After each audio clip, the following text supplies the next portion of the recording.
Soy Enrique Ordal y les doy la bienvenida a las alumnas y alumnos de lengua materna de tercer grado de secundaria. Antes de iniciar, les recuerdo que debemos seguir cuidándonos, lavando frecuentemente nuestras manos con agua y abundante jabón, usando el cubrebocas adecuadamente, de forma que cubra nariz y boca, y aunque juntos, guardar y pedir la sana distancia. La salud es lo primero. Además, ¿ya hicieron algo de ejercicio? Soy la profesora Cintia Nayeli Callejas Bustos y efectivamente es un gusto encontrarnos por aquí en una sesión más de Lengua Materna 3. En esta sesión hablaremos sobre la actitud y la emoción del narrador. Con esto nos referimos a analizar tono en autobiografías. ¡Qué bien, profesora! Será muy interesante identificar las emociones que presentan los autores al redactar hechos o acontecimientos ocurridos en su vida. ¿Están listas y listos? Muy bien, iniciemos. En esta sesión abordaremos el aprendizaje esperado. Sistematiza los pasajes más relevantes de su vida para elaborar una autobiografía. Los materiales que van a necesitar para esta sesión son su siempre confiable cuaderno y lápiz o bolígrafo para que puedan tomar notas. También podría ayudarles tener a la mano su libro de texto. Recuerden que todo lo que vean es para reforzar su conocimiento, por lo que les recomiendo llevar un registro de las dudas, inquietudes o dificultades que surjan al momento de desarrollar esta sesión, pues muchas de estas las podrán resolver al momento de consultar su libro de texto y revisar sus apuntes. Enrique, para iniciar, ¿qué te parece si me cuentas la anécdota sobre cómo conociste a tu mejor amigo o amiga? Ah, claro, profesora. Es una anécdota divertida. Mi mejor amigo es Juan Daniel. Lo conocí en el año 2015, para ser precisos, el 17 de junio. Ay, salí a pasear con mi hermano y decidimos ver una película que estaba de moda. Cuando entramos a la sala, yo llevaba muchas cosas que compré en la dulcería y mi hermano cargaba únicamente las palomitas. Avanzamos hacia nuestro lugar y sin querer tropezamos con los pies de una persona que se encontraba justo en nuestros asientos. Junto a nuestros asientos. ¡Ay, la memoria! Todas las palomitas cayeron como pequeñas piedras encima de un joven desconocido que no puso buen gesto. Al verlo pensé que estaba molesto y nos podría agredir, pero comenzó a reírse tanto que se escuchaba en toda la sala. El momento fue tenso y se tornó cómico. Después de todo, vimos la película junto a Juan. Hasta ese momento supe su nombre y su novia, ambos cubiertos con nuestras palomitas.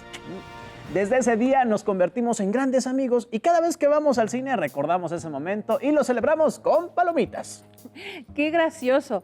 Es una gran anécdota que habla de que un accidente puede traer a nuestras vidas una gran amistad. Sí, saludos, amigo Juan. Alumnas y alumnos, ¿pudieron identificar el tono en que se contó esta historia? El tono se revela en cada emoción, sensación y detalle que transmite el escritor y que sentimos al leer. El tono del escritor influye en los lectores y en cómo leemos el texto. Entonces, el hecho de que a mí me divierta la anécdota de cómo conocí a mi amigo Juan hace que usted al escucharla se divierta también. En efecto, al redactar cartas personales, biografías, autobiografías o anécdotas de nuestra propia vida, no podemos dejar de recrear y sentir ciertas emociones y si logramos elegir las palabras adecuadas, podemos transmitirlas al lector. En el caso del texto autobiográfico, también se adoptan ciertos tonos que dependen de la reacción que haya producido el suceso. ¿Sabes cuáles son los tonos que podemos utilizar para redactar una autobiografía y cómo identificarlos?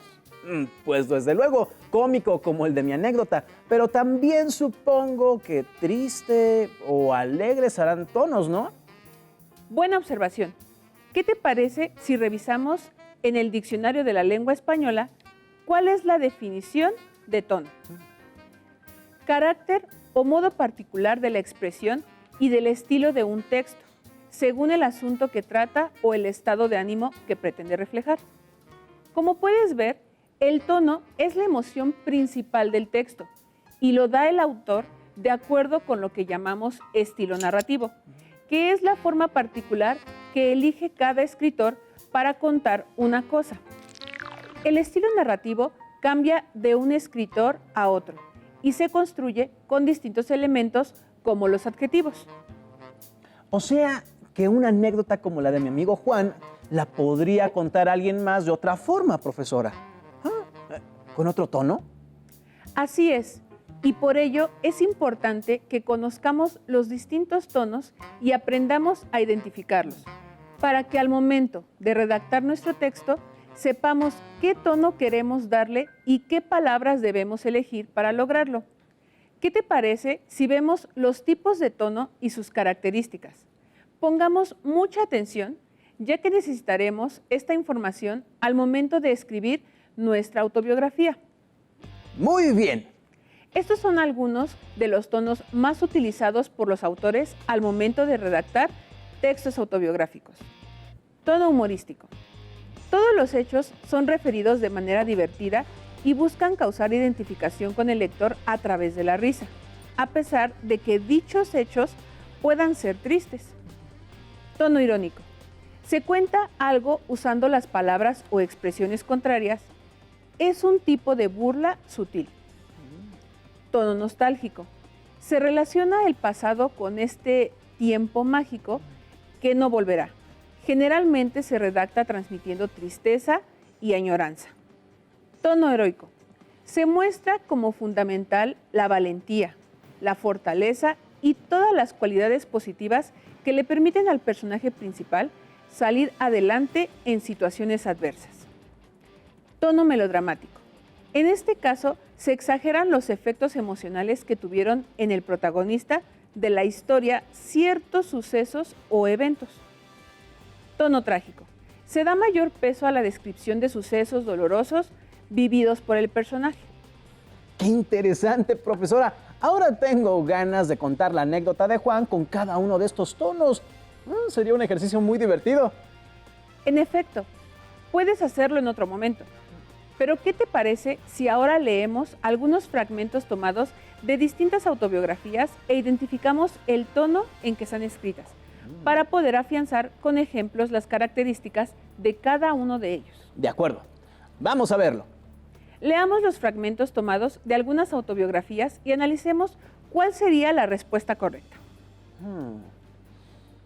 Creo que la frase del inciso A, siempre he sido el amigo en quien todos pueden confiar, corresponde al tono heroico, pues menciona que es una persona digna de confianza.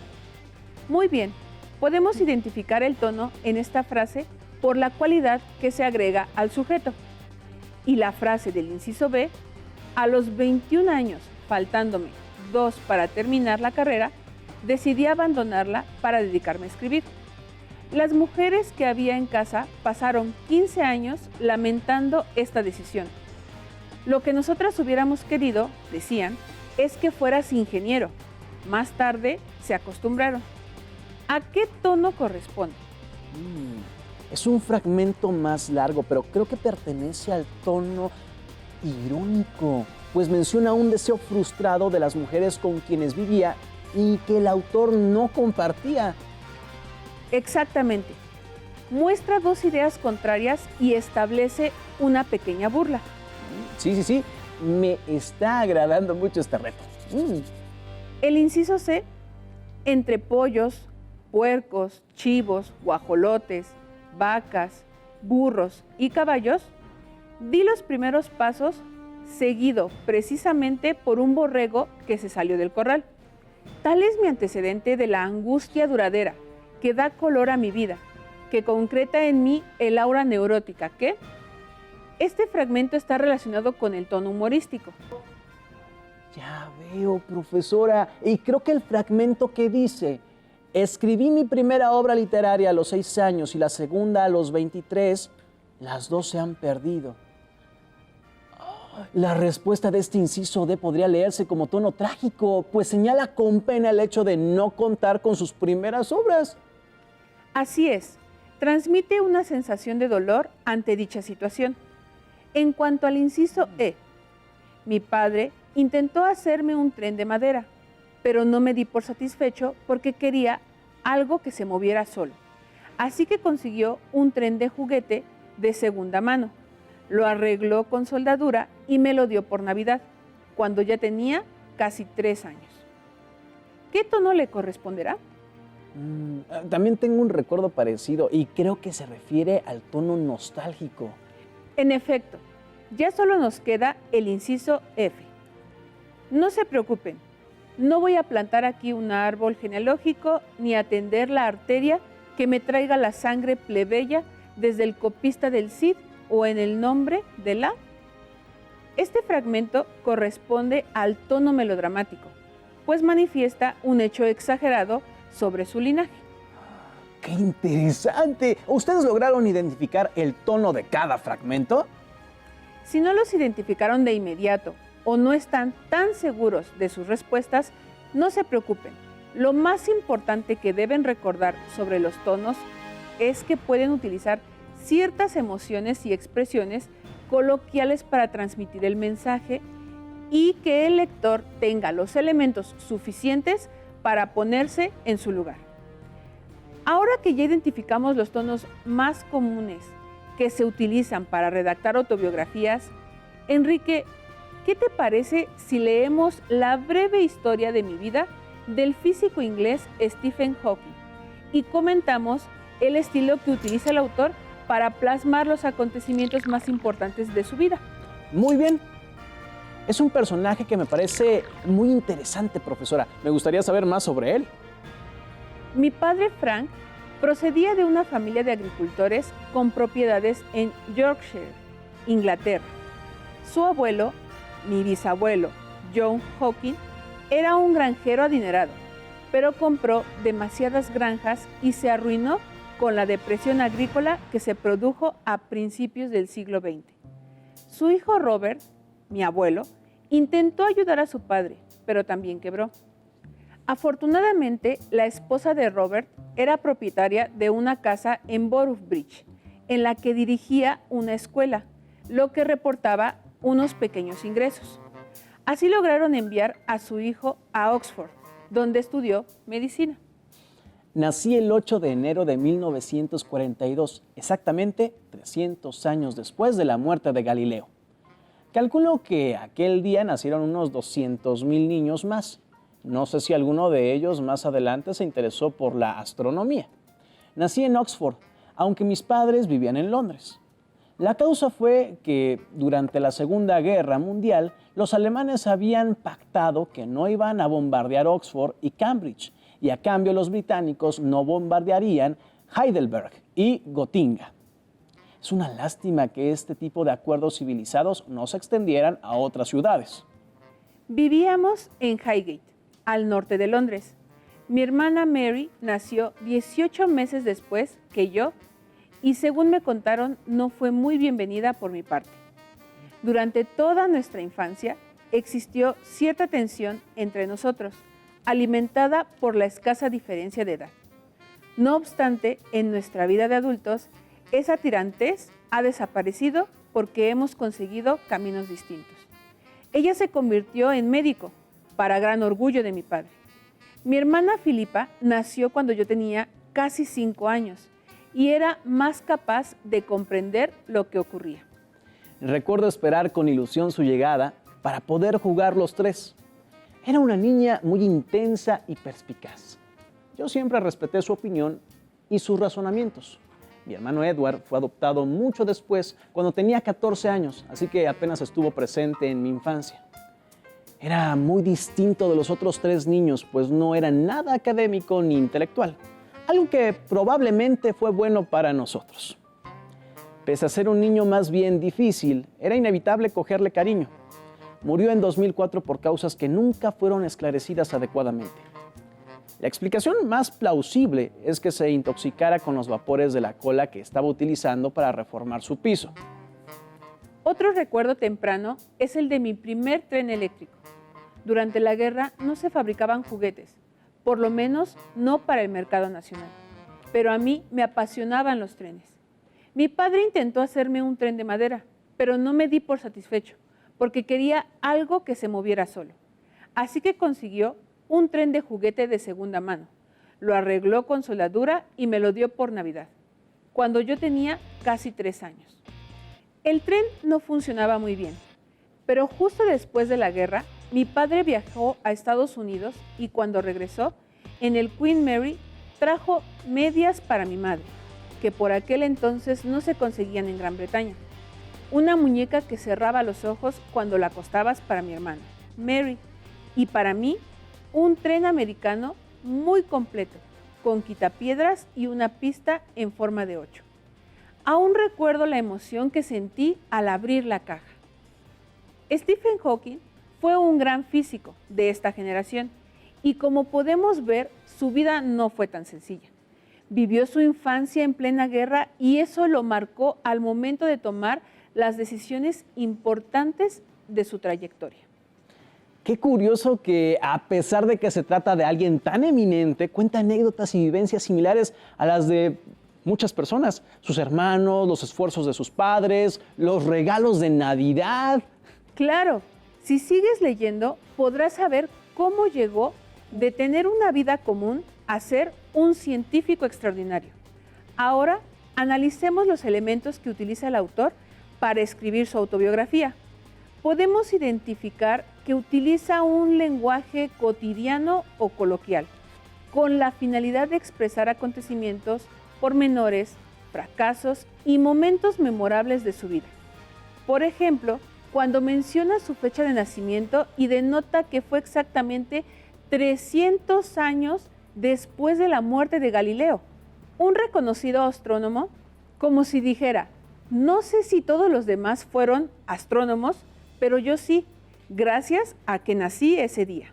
¿Cuánta información podemos obtener al prestar atención y leer sobre la vida de una persona? Entonces, ¿solo por medio de los tonos podemos transmitir nuestras emociones sobre las experiencias vividas?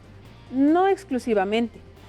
Ya dijimos que el tono forma parte del estilo narrativo y a este lo conforman también los adjetivos calificativos y frases adjetivas.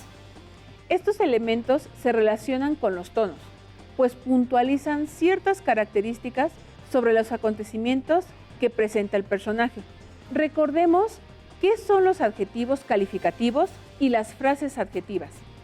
De acuerdo otra vez con el Diccionario de la Lengua Española, los adjetivos son clases de palabras cuyos elementos modifican a un sustantivo o se predican de él y denotan propiedades y relaciones de diversa naturaleza. En el ejemplo 1, vemos que se califica a la obra del pintor como excelsa y única. En el siguiente, destaca la obra literaria de Sor Juana como extraordinaria. En cuanto a las frases adjetivas, podemos decir que su núcleo es un adjetivo calificativo, el cual puede estar determinado por un adverbio o un complemento del adjetivo, como lo vemos en los ejemplos. Era muy distinto de los otros 3 niños. Frase adjetiva, muy distinto. Adjetivo calificativo, distinto. Adverbio, muy. Entonces, los adjetivos son las herramientas que ayudan a construir el tono, profesora. De alguna manera, sí. Para continuar, retomaremos un fragmento de la anécdota que nos presentaste al inicio de la sesión, de manera que identifiquemos sus elementos y decidamos si es pertinente incluirla en tu autobiografía. Uy, claro que sí, profesora. Iniciemos identificando los adjetivos que aparecen en el texto.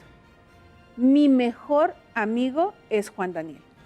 Mencionas que Juan Daniel es tu mejor amigo y al hacerlo le asignas una cualidad superior al resto de las personas que consideras tus amigas. Así es. No lo había pensado tanto, pero es correcto lo que dice, profesora. Identifico en los párrafos siguientes que la frase mi hermano cargaba únicamente las palomitas y cayeron como pequeñas piedras, ahí tenemos otros 2 adjetivos. Buen análisis, pero ¿te diste cuenta que utilizaste una figura retórica en la última frase? No, pensé que era un adjetivo. No te preocupes, recuerda que mencionamos que el estilo narrativo está compuesto de muchos elementos, no solo el tono o las frases adjetivadas, también puedes incluir figuras retóricas con la finalidad de hacer atractiva la lectura. La figura que implementaste en esta ocasión es la comparación o símil, que retoma ciertas características de un elemento y las relaciona con otro. De igual forma, puedes construir metáforas para trasladar características de un elemento a otro. Por ejemplo, en la oración, avanzamos hacia nuestro lugar y sin querer tropezamos con los pies de una persona que se encontraba junto a nuestros asientos. Podrías incluir una metáfora con la intención de resaltar el motivo por el cual tropezaron. Podría quedar de la siguiente manera. Avanzamos hacia nuestro lugar y tropezamos con los enormes pies de un gigante que se encontraba junto a nuestros asientos. De este modo señalas que la persona tenía los pies muy grandes o que ocupaban demasiado espacio y por ello tropezaron. Puedes implementar diversos recursos que te ayuden a plasmar los acontecimientos importantes de tu vida y hacerlos llamativos para el lector. ¿En cuántos detalles debe fijarse un escritor, profesora? ¿Qué cantidad de decisiones en frases que aparentan ser tan simples? En efecto, muchos escritores logran un estilo que parece muy sencillo y cercano al lector, pero si lo leemos con atención o pretendemos imitarlo, veremos que se basa en una selección muy cuidadosa de las palabras y en una economía de los recursos que se utilizan. Veamos otros fragmentos de texto autobiográfico, en este caso de la escritora mexicana Inés Arredondo, e identifiquemos los tonos que aparecen en ellos. Fragmento 1. El sol, el calor, el polvo, el mar quedaron en mí, pero en mi literatura no existen los montes uniformes, grises. A mis cuentos he trasladado casi únicamente el paisaje de las huertas llenas de pájaros, con frutales traídos de la India, del Japón, del Perú, de Andalucía, que circunscribían el ingenio azucarero donde trabajaba y vivía mi abuelo y en él que yo pasaba largas temporadas. En este fragmento podemos identificar el tono nostálgico que rememora con un cierto toque de tristeza un lugar de su infancia. Es un lugar que uno extraña aunque no lo conozca, profesora. En efecto, continuamos con el fragmento 2 de la biografía. Fragmento 2. A principios de 1960 me encargaron fichas para el Diccionario de Literatura Latinoamericana. De entonces a la fecha, trabajo también en las fichas del Diccionario de la Librería Porrúa y en el Diccionario de Historia y Biografía Mexicanas que prepara la Universidad Nacional. Pero como las fichas biobibliográficas requieren bastante tiempo y esfuerzo y están muy mal pagadas, en febrero de 1961 empecé a trabajar para Publicidad Krupensky, escribiendo diferentes mamotretos para series de radio y televisión. En este fragmento podemos identificar el tono melodramático que imprime la autora al utilizar la palabra mamotretos, refiriéndose a textos muy pesados o poco interesantes. Habrán notado que tiene este estilo que parece sencillo y coloquial, pero que le da agilidad y fluidez al texto. Durante esta sesión pudimos identificar los diferentes tonos en los que se pueden redactar las autobiografías y vimos a través de los ejemplos que a lo largo de la narración podemos manejar más de un tono. También atendimos al uso de adjetivos calificativos y frases adjetivas para conformar un estilo propio que nos ayude a transmitir correctamente las emociones que buscamos despertar en los lectores. Exactamente. Recuerden que en esta sesión abordamos el aprendizaje esperado, sistematiza los pasajes más relevantes de su vida para elaborar una autobiografía. Y concretamente trabajamos el propósito, analizar tono en autobiografías. Para reafirmar lo que vimos en esta sesión, les sugiero que localicen en sus libros de texto el aprendizaje esperado. Sistematiza los pasajes más relevantes de su vida para elaborar una autobiografía y realicen los ejercicios que ahí les propongan. Revisen en sus libros o bibliotecas digitales más textos autobiográficos. Les sorprenderá la cantidad de formas que encuentran los creadores de reconstruir las historias de su vida. Recuerden cuidar su ortografía y consultar con su maestra o maestro cualquier duda que tengan. Gracias por compartir con nosotros esta sesión de Lengua Materna 3, en la que hemos compartido sobre analizar tono en autobiografía. Hemos aprendido algo nuevo juntos. ¡Hasta la próxima! Si tienes dudas o necesitas ayuda, llama al Centro de Apoyo Pedagógico a Distancia. El número de teléfono para secundaria es el 55 36 01 71 23. Si requieres consultar los libros de texto en versión digital, recuerda que los puedes encontrar en la página conaliteg.cep.gov.mx. Y recuerda que también cuentas con el sitio aprendeencasa.cep.gov.mx, en donde podrás ver nuevamente los videos de los programas y además encontrarás actividades para fortalecer tus aprendizajes. También te invitamos a que consultes las plataformas nuevaescuelamexicana.cep.gov.mx y tripulantes.cep.gov.mx.